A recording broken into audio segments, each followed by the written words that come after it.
Mpenzi msikilizaji, ni simulizi na Ako Story.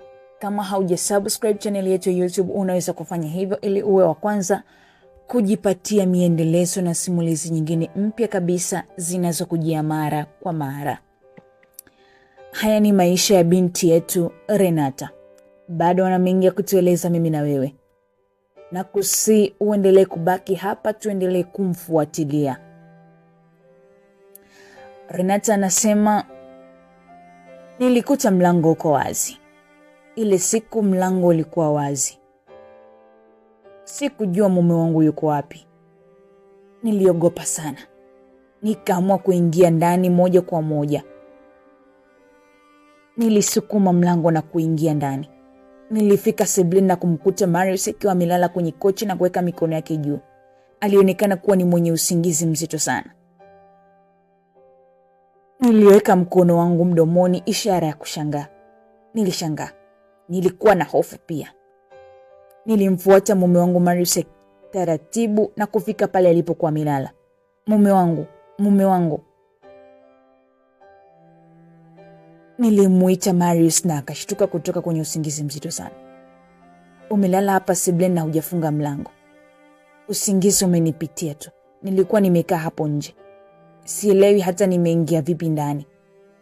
Nenda ukalale ndani ya mume wangu na kuja huko. Marius alitoka pale sebuleni, lakini kabla hajafika mbali alikumbana na salamu ya Sandra, rafiki yangu. Hai Shem, sisi ndio tumerudi. Naomba niwaache. We Sandra. Marius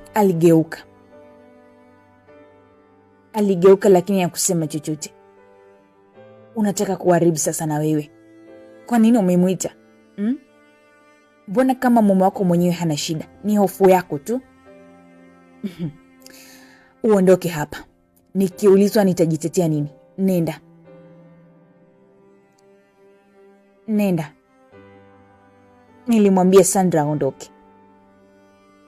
Nilimwambia aondoke, anisubiri hapo nje. Nitarudi kwenda kuongea naye. Sandra alikubali na kuondoka. Nilikuwa na hofu sana moyoni mwangu.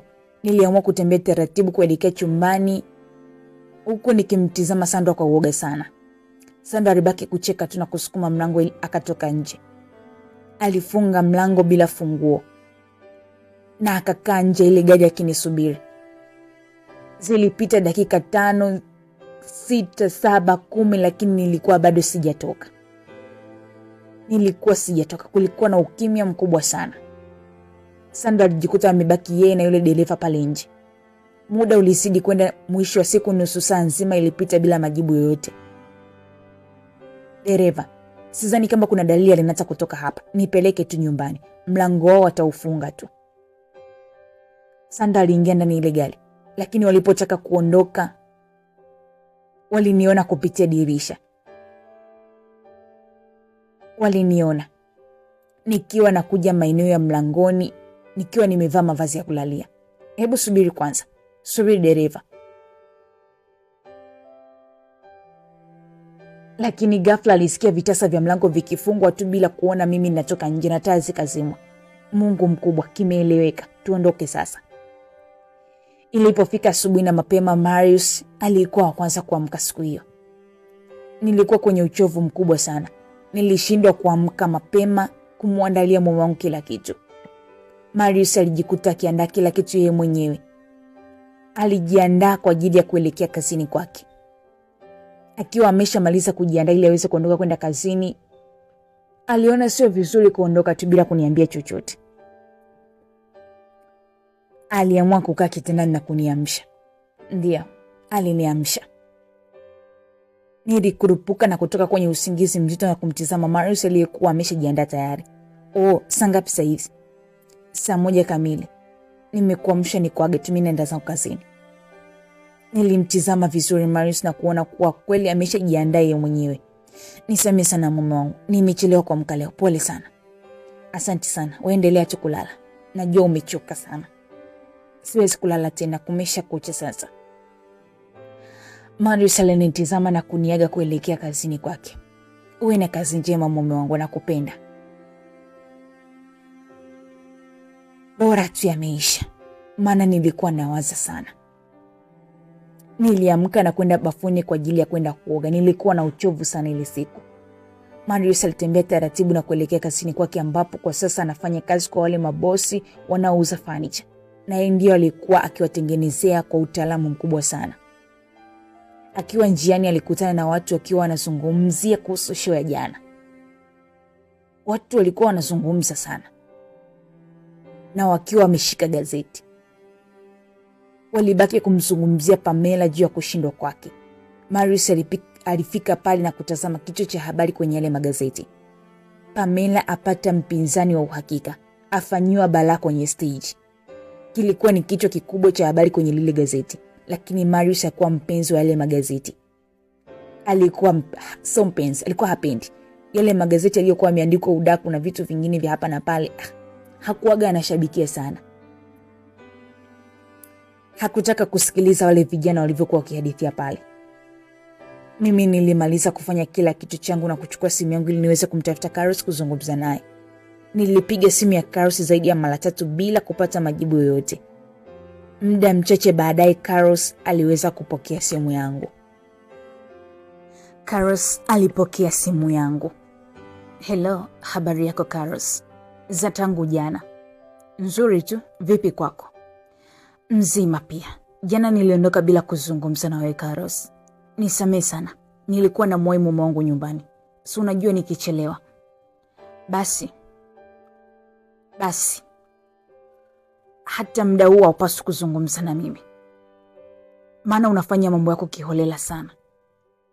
Sitaki tena. Ilikuwa ni sauti ya Carlos iliyojaa wivu. Hapana Carlos. Ni wale mabosi ndio waliofanya vile, sio mimi. Sitaki kuzungumza mengi na wewe. Naomba uendelee na mambo yako. Carlos, usinikasirikie mimi. Mimi nitakuwa na wewe na kuahidi. Uwe na mimi na ulishafanya vizuri na mtu mwingine. Unadhani wale mabosi watakubali mimi niwe na wewe tena? Tuwe pamoja mimi na wewe. Nitazungumza nao tu, wala usijali kwa hilo. Pia pesa ambazo nimezivuna siku ya jana si kuchukua kwa wale mabosi. Nitachukua nusu, nitawaambia nusu wa kuingizia kwenye akaunti yako. Sihitaji pesa zako. Umeamua kunizunguka na umeweza. Kweli wanawake sio watu wa kuamini hata kidogo. Sio watu wa kuamini. Sitaki pesa. Sio hivyo Carlos. Sikia, fanya mambo yako, achana na mimi. Lenata, achana na mimi. Carlos alinikatia simu. Oh, Carlos, nini hiki tena? Nilijiuliza nifanye nini kwa wakati ule. Nikaamua nimpigie simu rafiki yangu Sandra. Vipi, mbona asubuhi hivi? Umeshakula za uso? Achana na hayo mambo Sandra, yalipita salama. Kuna mpya gani leo? Carlos amesusa kisa mimi nimecheza na mtu mwingine. Hataki kabisa kunisikiliza. Carlos huyu? Ndio. Hataki hata kunisikiliza. Hataki kabisa. Sasa Renata, kwani wewe na Carlos shida nini? Carlos anakusaidia nini? Kama hataki achana naye, hauwezi kwa lolote kumlazimisha mtu. Sandra, Carlos ndiye aliyesimamia huu mchongo mzima mimi na yeye mpaka malipo yetu. Ni mtu muhimu kwa upande wetu pia. Sikia, kama vipi muhonge pesa? Amekataa. Nimemwambia nimuingizie nusu ya pesa nilizopata jana, amekataa. Sio kweli. Jaribu kumuingizia tuone kama atakataa. Ila Sandra, unajua nini rafiki yangu? Wewe ni rafiki ambaye naweza kukwambia chochote. Mimi yule kaka niliyecheza naye jana tumefiti sana. Naweza kujiachia kivyovyote vile ninavyotaka na akaweza. Ila Carlos hana nguvu, ndio maana anasema mimi mzito. Kila siku analalamika. Kwa hiyo wewe unasemaje? Hebu nikusikilize wewe Lenata. Natamani niachane na Carlos, lakini yeye ndo kila kitu kwa sasa. Hilo nalo neno. Chukua hizo pesa kwanza, hayo mengine tutajua mbele kwa mbele. Kikubwa maokoto yameingia. Maokoto kwanza, mengine baadaye. Hapo umenena shoga yangu. Kwa hiyo mimi unaniachaje hapo? Hebu fanya kweli. Itabidi nikupe milioni 3. Mimi nitachukua 2 zinanitosha. Mimi 3, wewe 2. Ni pesa za kuchotea maji tu jirani hizo. Wala hata usijali.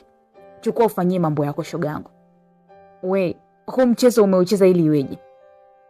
Kwa sababu napenda kucheza na ninajua. Kwa hiyo mimi pesa sio shida zangu sana. Si unajuaga kwa sababu ya pesa na vitu vingine. Nadhani unanielewa vizuri sana rafiki yangu. Hilo halina shida. Ila wewe jeuri sana. Nilichogundua Renata, wewe ni jeuri. Haya, nipe hizo pesa mimi nikafanyie mambo yangu. Nitaongea na wale mabosi Midamina, usijali kwa hilo. Sawa.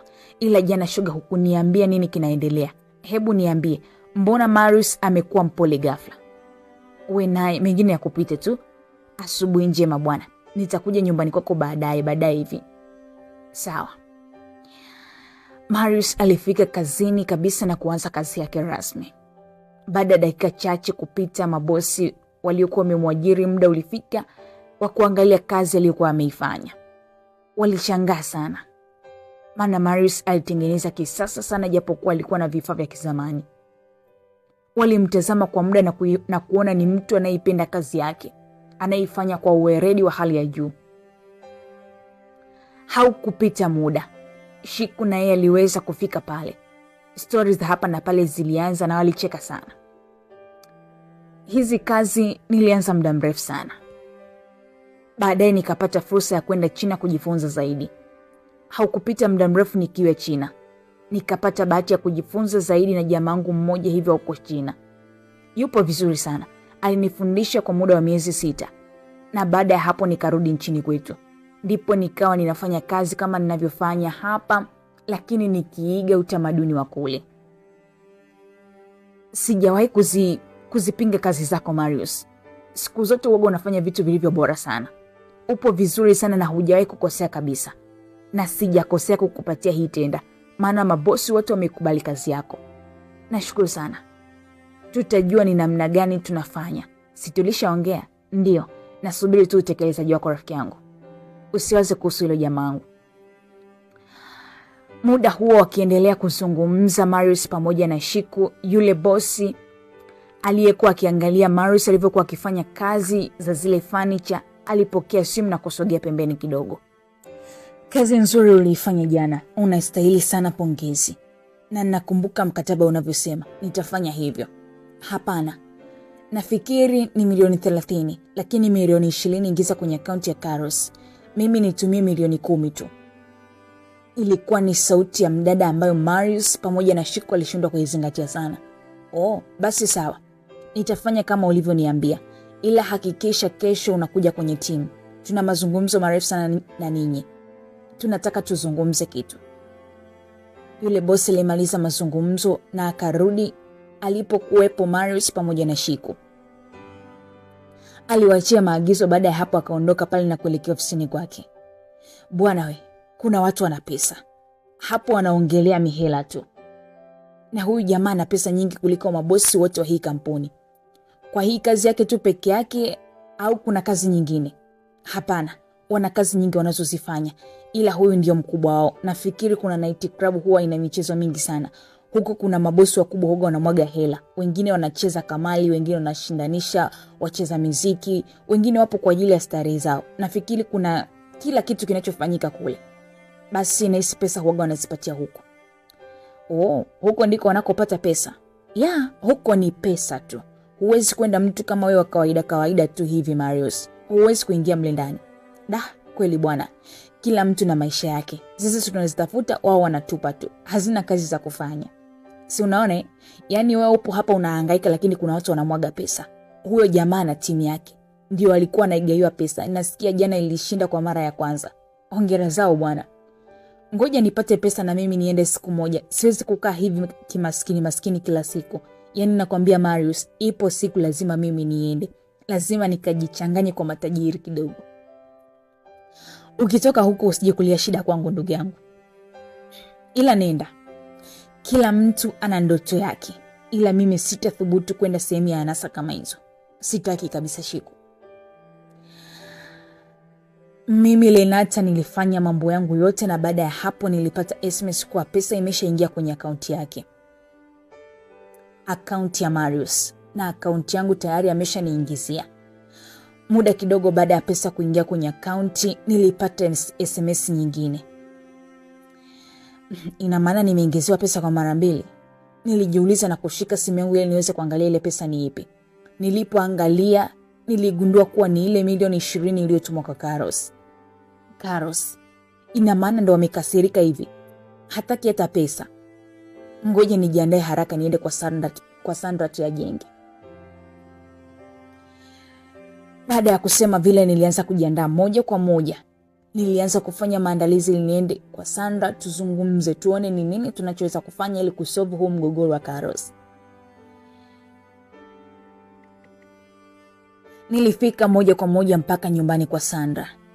Shikamoo, Sandra yupo? Nilimsalimia mume wa Sandra. Alinielekeza kuwa yupo ndani, tuniingie. Niliingia mpaka ndani kumkuta Sandra akiangalia channel ya muziki huko akicheza. Aliponiona akapunguza sauti ya muziki na kuacha kucheza kabisa. Ndio mazoezi yao? Amna, kuchangamsha mwili tu na kuondoa uchovu. Na kushangaa upo unacheza ndani na huku mume wako yupo nje. Achana naye. Umemsalimia? Na achaje sasa kumsalimia mume wako? Na achaje? Unamsalimia mdogo wako? We, hivi mume wako ni mdogo hivyo? Sio kweli. Haujui kama nipo na kibenteni Haujui. Ndio maana natamba. Unadhani ningekuwa na mwanaume kama yule wako ningesema nini saizi? Nisingeweza kuwa na hizi purukushani nilizo nazo. Ila Sandra, sikuwezi. Kwa hiyo umemchukua mume mdogo ili muendeshe unavyotaka. Namlisha, namvisha, aseme nini tena? Atake nini kingine? Mke si ndo kama hivyo. Natoka usiku, asubuhi pesa zinaingia tu. Anataka maisha gani mengine? Kama anataka maisha ya utawala, aachane na mimi, aende anakotaka, anakoweza kuwaongoza watu. Una ujasiri shoga yangu. Mimi siwezi hivyo hata kama nina pesa. Kwanza Marius hataki kabisa. Hataki kusikia. Marius ni mtemi na hataki kuongozwa, najua. Sasa mimi mume wangu ndo kama hivyo unavyomuona. Tutagombana tu, mengine yataendelea. Tuongelee mambo yetu. Nataka tuzungumze lile lililonileta hapa. Sijaja kwa ajili ya habari za wanaume zetu. Ulimtumia? Ndio. Nilimtumia. Nimezungumza na bosi amtumie tena moja kwa moja. Lakini huwezi kuamini, amerudisha pesa kwenye akaunti yangu. Imetumwa na nani sasa? Bosi au Carlos mwenyewe? Sandra alicheka kwa nguvu sana. Naona ameamua kususa kabisa, na sijui nawezaje kumbembeleza yule kaka. Sikia sasa, hakuna njia nyingine zaidi ya kwenda kwake kuzungumza naye vizuri. Una wakati atakubali, na alivyo na wivu. Yaani kama mimi ni mke wake vile, ananionea wivu, utafikiri mimi ni mke wake. Nachoka. Mpigie kwanza tusikie anasema nini. Kweli, kama vipi tumweke mtukati kumuomba msamaha. Sawa. Lakini bosi amesema kuwa kesho kuna kikao. So itabidi twende wote. Nifanyeje? Nampatie hiyo taarifa afu tuzungumze ya kwetu. Niliamua kumpigia Carlos pale pale na akapokea simu. Hello? Kuna kipi wewe mwanamke? Hakuna mpya. Hakuna mpya kabisa Carlos. Zaidi ya bosi kusema tuna kikao kesho. Umemwambia swala langu? Hapana. Siwezi kumwambia chochote, lakini nafikiri kwa tunaweza kukaa pamoja tukazungumza Carlos na yakaisha kabisa. Siwezi kulizungumza kwenye simu. Fanya ufunge safari uje nyumbani kwangu, na hakuna kuja na huyo rafiki yako kichana piga kelele za hapa na pale. Sitaki. Njoo mwenyewe. Njoo wewe mwenyewe tuyamalize. Carlos, kuwa na adabu basi. Kuwa na adabu na watu. Mheshimu kila mmoja. Sisi ni timu moja Carlos. Lenata, sitaki matatizo na wewe. Fanya kama nilivyokuambia. Niliamua kukata simu na kumtizama Sandra aliyetukanwa na Carlos live bila chenga. Tuliangaliana kwa muda mrefu bila kusema chochote. Sandra alibaki kusonya na kutazama pembeni kabisa. Sikutegemea kama Carlos anaweza kukutolea kauli chafu kama hii. Sikutegemea. Carlos amenikosea sana.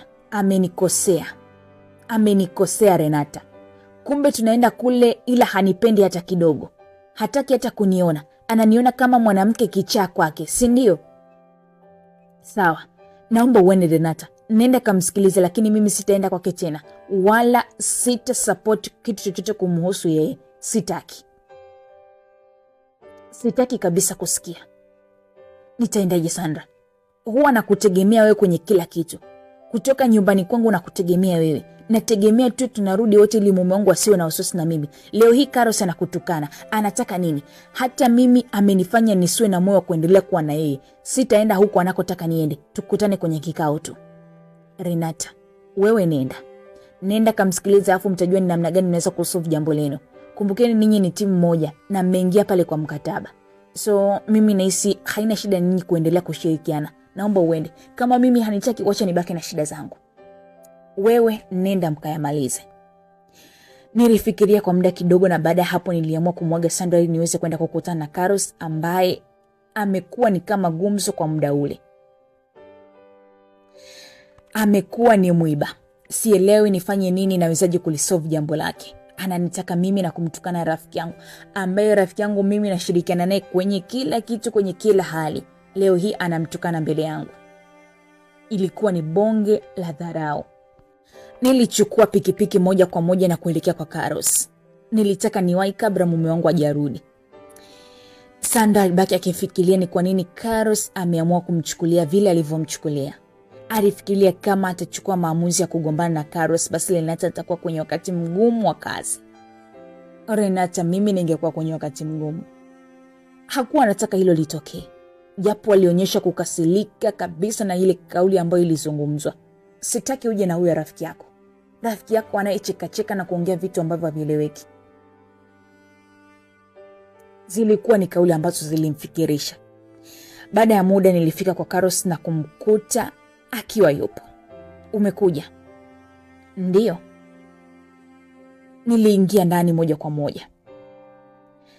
Carlos hakuelewa ni kwa nini nilikuwa vile. Alifunga mlango na kuja kunisikiliza. Karibu kae. Siwezi kukaa kwenye nyumba chafu kama hii. Labda uniambie unataka nini kifanyike. Umetoka huko nje ili uje unitukane, si ndio? Renata, umekuja kunitukana. Sio kukutukana Carlos. Kuna kitu kimeniuma sana, lakini naomba tuongee jambo ambalo ulitaka tuongee kwanza. Siwezi kuongea ninachotaka kuongea kabla sijaweka jambo langu la kwanza sawa. Nahisi umekasirika baada ya kumwambia rafiki yako kuwa ni kichaa, si ndio? Ndio. Sikia sasa, sina muda wa kupoteza. Hakuna kitakachoendelea tena hapa. Hakuna kitakachoendelea? Kivipi? Kwani wewe unataka kuendesha nini? Sikia Renata, nipo tayari kuvunja mkataba na wale mabosi na nikaachana na ile timu, hata na wewe pia. Siwezi kufanya ujinga kama huu. Kwanza mmenigeuka. Mmekiuka mkataba tulivyokubaliana. Mmefanya mambo bila kusimamia mkataba unavyosema. Unataka nini kingine? Unasema mkataba? Mkataba gani? Mimi na wewe tuna mkataba? Au mkataba upi unaozungumza? Mkataba tuliosaini. Mkataba uliotutambulisha Carlos na Renata. Umetutambua sisi kama ni kitu kimoja. Hauwezi kufanyika mabadiliko yoyote yale kati yetu mpaka kuwe na mazungumzo maalum. Lakini jana wewe na mabosi wako mkafanya nini? Mkafanya mlichokifanya, si ndio? Carlos, ndio makubaliano gani hayo unayoyafanya? Si nyie mliofanya? Si wewe ndio uliyeshughulikia kila kitu? Mbona mimi haukunishirikisha? Mimi na wewe ni kitu kimoja Renata. Hauwezi kucheza wewe peke yako bila mimi. Hiyo ndio taarifa na msimamo wa mkataba tulioingia kwenye ile timu ya kipumbavu. Nilibaki kana kwamba sina cha kusema kwenye lile sofa lililokuwa pembeni yangu. Carlos, umekosea sana. Sijakosea chochote. Yalikuwa ndio makubaliano yetu ambayo tumeyafanya toka siku za mwanzo. Tulifanya hivyo na nilijua kabisa ipo siku utakuja kunigeuka. Wewe ni kigeugeu sana na kutambua tangu muda. Pale utakapoona mwanaume mzuri na kumpenda, basi ni lazima uende kwake. Na kujua vizuri Renata ulivyo, na ndivyo maana nikafanya hivyo, nikataka mkataba uwe na vipengele kama hivyo. Nilijua ipo siku utakuja kunigeuka. Nilijua. Carlos, unaongea nini? Hivi hicho unachokiongea unakielewa kweli? Kinatoka kichwani kwako, si ndio? Kivipi kwanza? Sijakuelewa unachokisema mpaka muda huu. Hautaki nicheze na watu wengine. Yaani nicheze na wewe tu miaka nenda rudi, si ndio? Nini maana ya timu? Tumejiunga pale kwenye timu tukiwa watu wengi, si ndio? Ninaweza kucheza na mtu yote kwenye timu hili na wewe unaweza kucheza na mtu mwingine yoyote. Sasa wewe unataka tung'ang'aniane mimi na wewe tu. Mimi ni mke wa mtu Carlos. Kumbuka hilo kwanza. Huwezi kunionea wivu wa namna hiyo. Huwezi kuwa na wivu kwa mwanamke ambaye ni mke wa mtu. Hata hivyo mimi kucheza na wewe ni kujiiba tu, kumbuka hilo. Mwanaume wangu hajui chochote kuhusu kazi ninayoifanya. Leo uje kuwa na wivu kwangu mimi Renata ambaye sio wa kwako. Hivi inaingia akilini kweli Carlos? Unajaribu kuwaza. Carlos alibaki akinitizama na kuwa mpole kabisa. Sikia Carlos, huo mkataba uliouingia na hao mabosi, fika na kwamba ndio imekuwa uzio wa mimi kutokucheza na mtu mwingine. Nitacheza na yeyote nitakayepangwa naye kucheza. Kama ni wewe, sawa. Kama sio wewe, basi itabidi utulie pembeni. Ya nini unipangie mimi mtu mzima wakati kila kitu kinaeleweka? Mimi sio mke wako mpaka uning'ang'anie. Unacheza na mali isiyokuwa ya kwako. Siku mume wangu atakapojua haya yote, tutapigwa wote.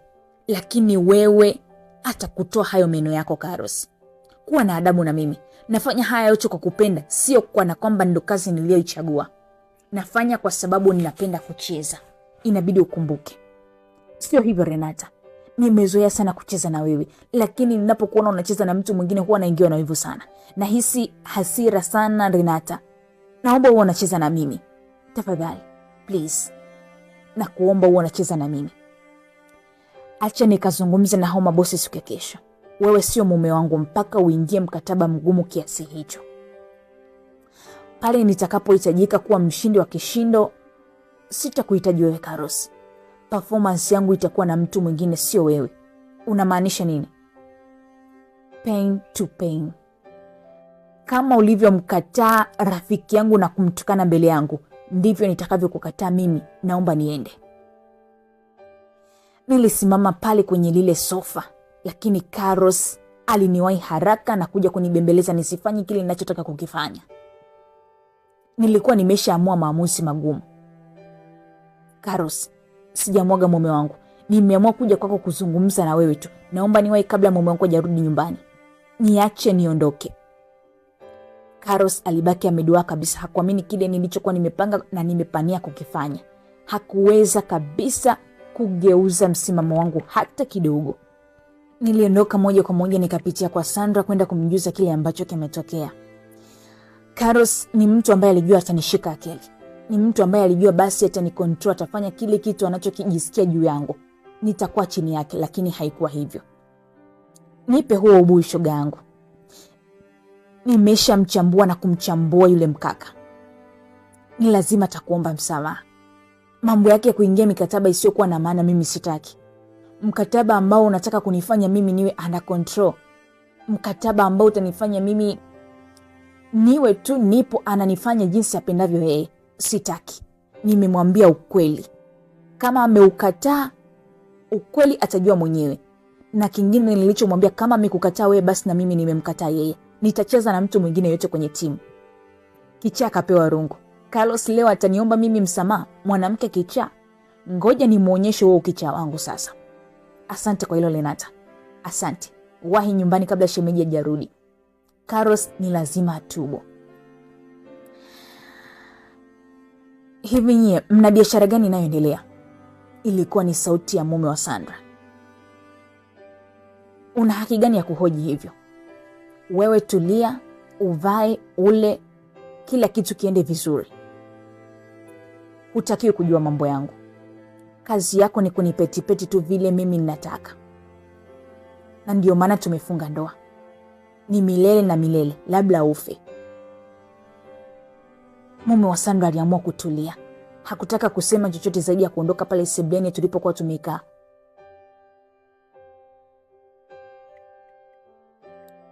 Nilimuaga shoga yangu na kuondoka kwenda nyumbani. Nilifika nyumbani na kukuta mlango ukiwa wazi. Nilishuka kwenye ile pikipiki na kumpatia pesa yule bodaboda. Ilikuwa ni pesa ndefu kidogo, tofauti na siku zote. Nilikuwa pia nimebeba mfuko mdogo, nilipitia vitu sokoni. Marius alitoka ndani na kuja kuniona. Mume wangu, umerudi?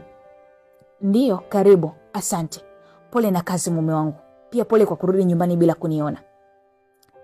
Niliweka mfuko pembeni na kumkumbatia mume wangu. Asante sana mke wangu. Mbona hukuniambia kama unaenda sokoni? Nilitaka tu niende mimi mwenyewe ili nipike mapema leo. Kama ningekusubiri basi ningechelewa kupika.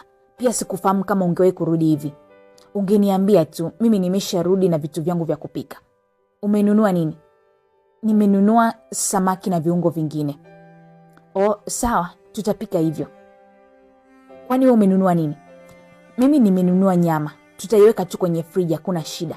Tutatumia hao samaki ulionunua wasije wakaharibika. Sawa mke wangu. Lakini siku nyingine utakapotaka kwenda sokoni basi unitaarifu mimi nisiende. Hilo halina shida baba. Niliingia ndani na kuweka vile vitu. Nilipofika nilimkuta mume wangu akiwa ameweka magazeti maeneo ya jikoni. Kama kawaida yako bwana Marius, unasoma magazeti yako na unayaweka tu hapa jikoni. Mimi sitaki. Yatafutie sehemu nyingine. Unayaweka jikoni kwa nini? Nenda katafutie mahali pengine pa kuyaweka. Lakini alipokuwa ameweka, aliweka ukurasa mmoja uliojifunua na mimi niliona picha ambayo niliitambua moja kwa moja. Ilikuwa ni picha kubwa ya Pamela na kichwa cha habari kinachosema Pamela atoa siri ya kushindwa pambano lake. Nilishtuka sana baada ya kuona vile. Ina maana hayo mambo huoga yanatokea hadi kwenye magazeti. Huyu si Pamela, Mungu wangu. Mume wangu hajasoma hii habari kweli? Nilijiuliza nikiwa nimedua kwenye lile gazeti. Nilikuwa sielewi ni nini nifanye. Mume wangu ni mtu anayesoma magazeti. Licha ya kwamba huoga hapendi habari za udaku, lakini anaweza akaona kuna siku. Kumbe haya mambo huoga yanatokea kwenye gazeti. Mpenzi msikilizaji na mfuatiliaji wa Simulizi na Ako Story, ni kwambie sehemu hii imeishia hapa. Vipi? Marius hajaona zile taarifa? Na je, Lenata atachukua uamuzi gani? Maana mambo huwa yanaapia kwenye magazeti, kumbe ipo siku tu atakuja kuona kwenye gazeti. Huenda kichwa cha habari kikawa kinasema mdada azua gumzo club na vitu vingine. Mimi sijui itakuwaje. Lenata bado ana mengi ya kutueleza mimi na wewe. Usibanduke. Story ndo kwanza inaanza kuchangamka. Kaa mkao wa kula. Ulikuwa nami Madam Grace. Bye bye.